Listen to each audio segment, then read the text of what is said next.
Hello, this is Dave, W7UUU, and today I'm with Dan in the Clubhouse Museum. So Dan, go ahead and take it away. Hi, I'm Dan, KD7SV. My interest in electronics got started way back when my dad had a brief job for about 2 years at a broadcast station back in Fredonia, New York, WBUZ. And he worked with a gentleman who, at that station, that wound up marrying my aunt, and how that all transpired and everything else is an entertaining episode in itself. I could explain that to you someday. And at any rate, that was Chuck Smith, and Chuck was W3ZLO, and he was the chief engineer at WBUZ. He brought us over to his house after he married my aunt, and he had a lot of gear that you see that's behind me and then actually in front of me. In that era, my uncle he became my uncle, then he had a lot of Hallicrafter stuff, and it just absolutely amazed me what he had. He made a contact of someone somewhere not too distant from where he was, but the thing is that he passed the microphone around. And at that time, it was a D104 static, and of course, I have one of those now. Everybody sees that D104, and they fall in love with it for whatever reason, but for me, it happened to be something that it was my first experience with amateur radio. I really enjoyed it, and I just went home, remember, for days thinking about having that contact and being able to speak on a radio to talk to someone states away that had nothing to do with the telephone. After that, I went over to my grandfather's house to visit him, and he was building a walkie-talkie, and at that time, Grandpa didn't use anything small. He had a gigantic Weller soldering gun. I was 9 years old, and since he saw that my brother and I were so enamored with the radios at my uncle's house, he decided he was going to build us 2 walkie-talkies from Allied Radio. Well, those walkie-talkies were called space phones, and I learned to solder from my grandfather with that blasted megawatt soldering iron onto a soldering board, and that to be able to, for him to have the patience of a 9-year-old, maybe 10 at the very most, to solder a component on a soldering board and not ruin it. He had me test some wires first before I did that, but great patience for a man of his age at that point in time, and I appreciated that so much. And to me, moving on and building kits later in life, first kits were built with that gigantic soldering iron, a similar one that I had bought, but I learned that a 25 or 40 watt pencil would do a substantially better job as opposed to that huge soldering iron that I had, soldering gun that he had showed me how to solder with. But as time went on, those walkie-talkies never really worked very well, and my brother and I used to go to a electronics store that was in downtown Fredonia, New York, called Barker and Higby. So we spent a lot of time in Barker Higby looking through just about everything. What we couldn't find in Barker Higby, we trashed more than one television set at our house and recovered things from the TV set to use. This was before we knew anything about sweep tubes and that kind of thing to make transmitters work. And we didn't know anything about fusible resistors at that point in time. And much to my mother's chagrin, we had taken a perfectly good Zenith TV and cannibalized it, only to find out that the reason why the TV had quit working is because that fusible resistor had died. So, but by golly, we had transformers, we had chokes, we had tubes and everything else that we needed to build whatever we wanted to build. In between getting involved in amateur radio and making the transition to amateur radio, we went out, my brother decided he was going to, in the interim, get a CB radio. And again, almost everything we had was from Allied. If it wasn't from Allied, it was from Lafayette. And names that long since gone. I think Allied is still around in some shape and form, but I think Lafayette has met its demise, and it's long gone. But at any rate, we perused those catalogs endlessly, and one of the things that I had seen in those catalogs were reed switches, and the reason I was so enamored with CB radio and reed switches is because it was, at that time, That was 27-255. Channel 23 was where all of the amateur radio stuff, as far as all the stuff that we were using to operate remote-controlled airplanes, were on Channel 23 and used reed switches. So I wanted so much to make a reed switch work with a CV radio and see if I couldn't make a remote-controlled model or something work. But at that time, they were using escapements, and then they had graduated to reed switches. And I fell away from all that stuff and went into amateur radio. I learned code and how how things progressed from the CV radio to the novice portion. I became WN2 FCX, Fox Charlie X-ray.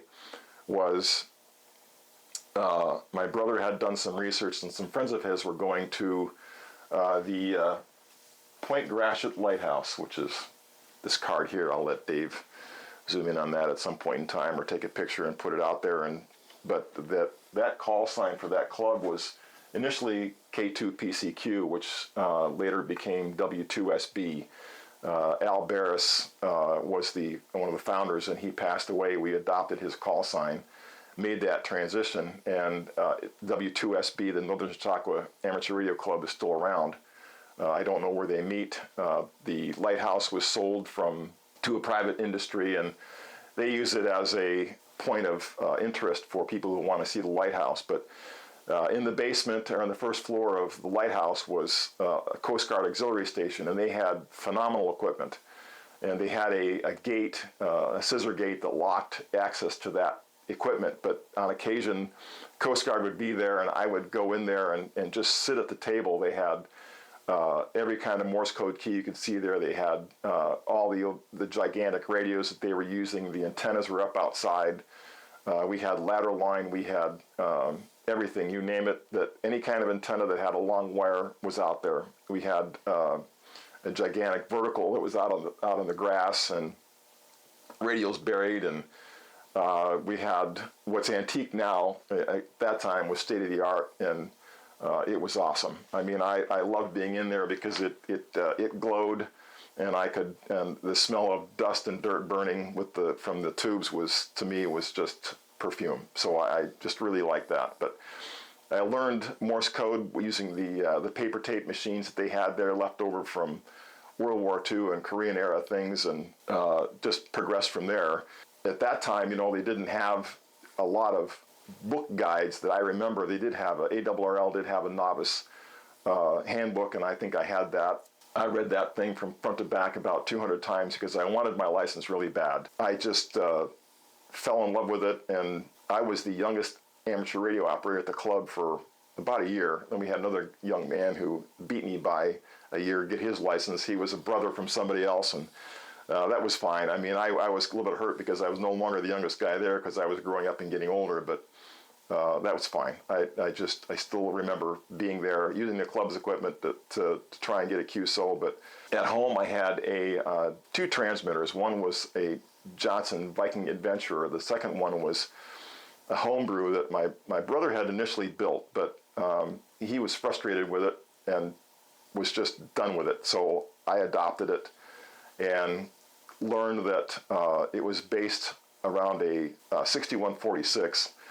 And I decided that we had just an overabundance of 1625s and 807s, and I made a adapter and plugged those in there. And he says, well, you're going to have to change the bias and all sort of that kind of thing and rewire that socket to make it work for what you have in there. And I said, well, how do I do that? And he pointed me to where I needed to go. And, at 12 years old and soldering and being around 300 plus volts and sometimes even twice that, it just never occurred to me that it was dangerous. I love so much soldering and making things work. And I made probably about a dozen contacts with that thing, both with the 6146, with the 807s and the 1625. I don't think I ever made a contact in it, but anybody who's used an old radio and listened to that stuff, or even listened to the classic exchange, you hear the sweet sound to me of old radio is the bleep, bleep, bleep, and the boop, boop, boop, and it's just, as the signal comes up, it's tremendous. It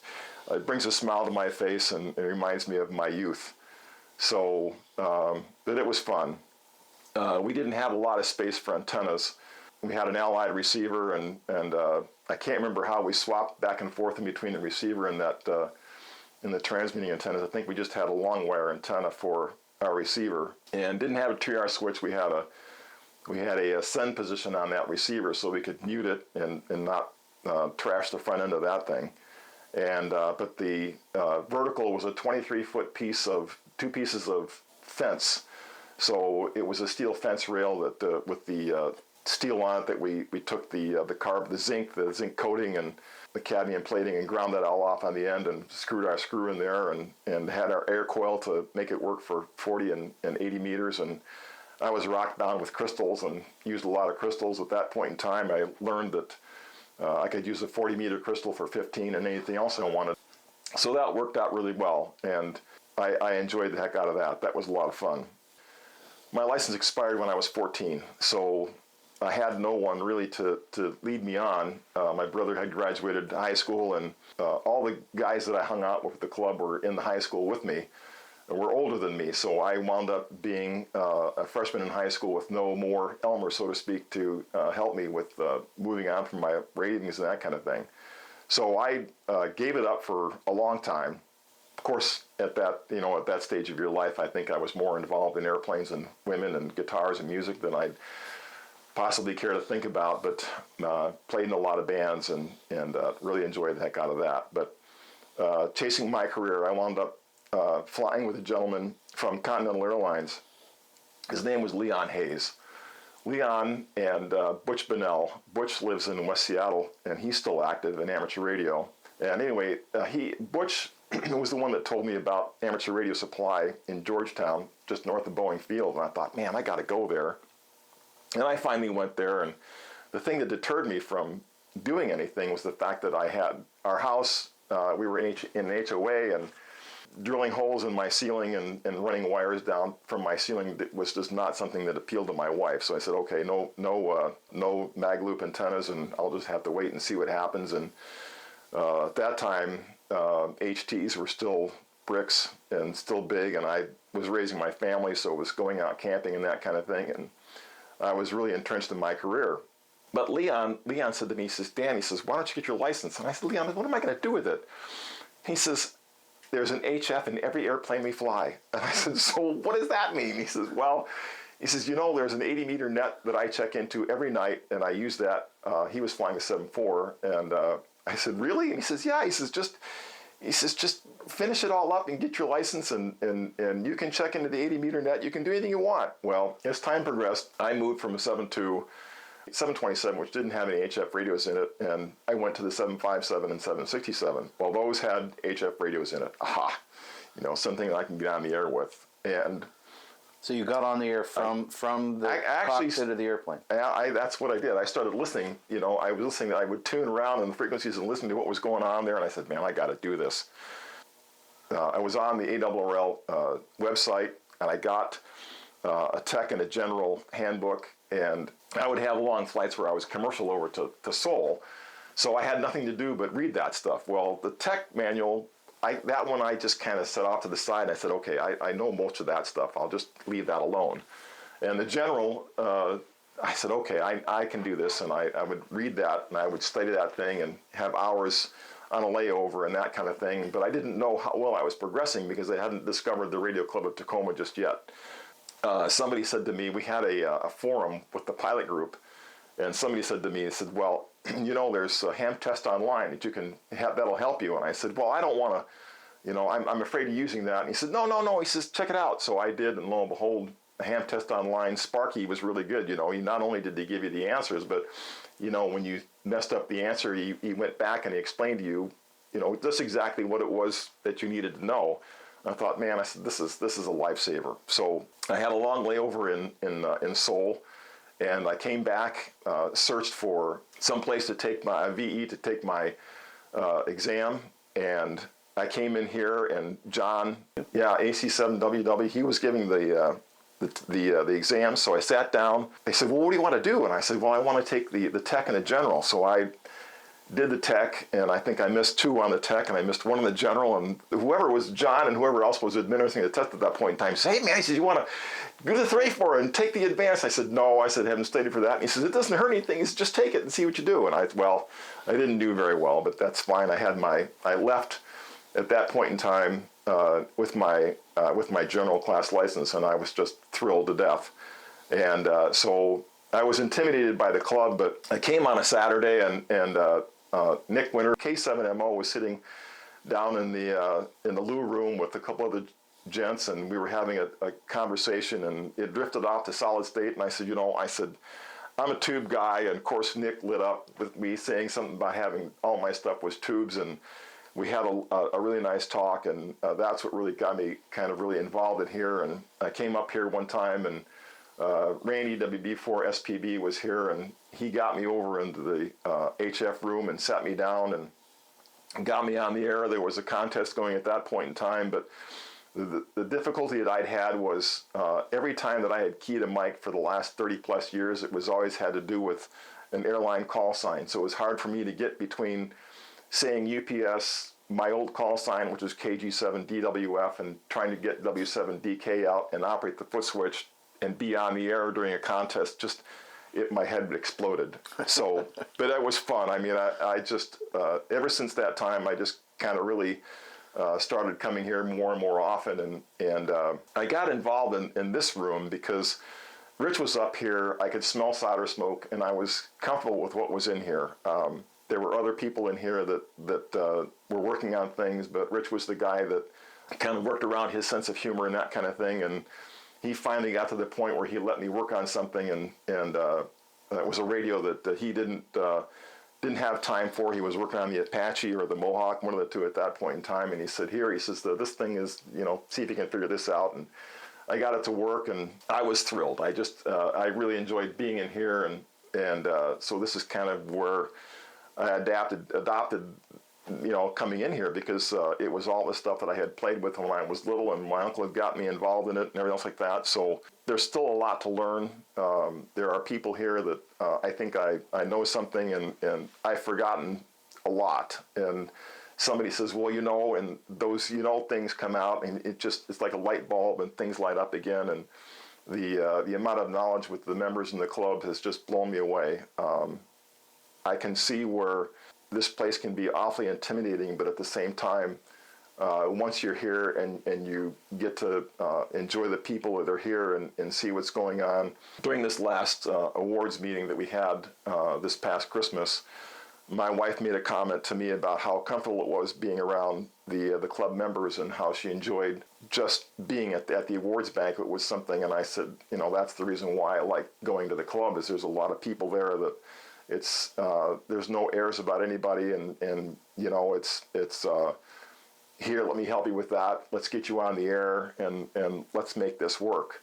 So in that aspect, that's one of the reasons why I keep coming here. And plus, it's kind of restorative. Everybody has things in their life that are going on. This is a distraction that, regardless of what the weather is, I can come here and sit in this room, and whether I'm actually doing anything, we've got an old antique AM FM radio up here that Rich Patrick KR7W restored, and it's working, and I turn that on, or I turn this on, and I may not get a whole lot accomplished, but I listen to the CW and listen to the FM, and just kind of dink around, and it's been enjoyable. Thanks for having me at the club. Thanks for letting me play with the toys in here and getting on the air. It's been a blast.